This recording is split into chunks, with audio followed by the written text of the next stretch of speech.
আমার জীবনের উপরে যদি হুমকি আসে, এগুলো আমি ডোন্ট কেয়ার। আমার জীবনের নিরাপত্তা দিবেন একমাত্র আল্লাহ সুবহানাহু ওয়া তাআলা। আমি 15.5 বছরে 9 বার অ্যারেস্ট হয়েছি।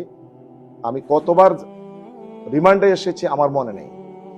আমি প্রায় 3 বছর উপরে জেলেছি। আমি মনে করি সকল দল মত ধর্ম বর্ণ নির্বিশেষে সকলের ঊর্ধ্বে উঠে আপনারা আপনাদের জায়গা থেকে নিরপেক্ষ ভূমিকা পালন করবেন। আমার নামে অথবা আমাদের দলের নামে অথবা অন্য দলের নামে যিনি যেখানে অপরাধ করবেন তার কোনো দল নেই। আমাদের পক্ষ থেকে কোনো সহযোগিতা যদি প্রয়োজন হয় সেখানে আমরা সহযোগিতা করব সরাসরি।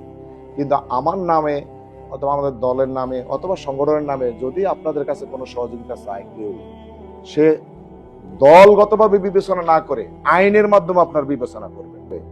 আমরা 5 আগস্ট বারবার ফিরে আসুক, 36 জুলাই ফিরে আসুক, এটা কিন্তু আমরা চাই না। আমরা মনে করি, আমি বিরোধী দল এমপি, আমি এটাও মনে করি আমি জনগণের প্রতিনিধি।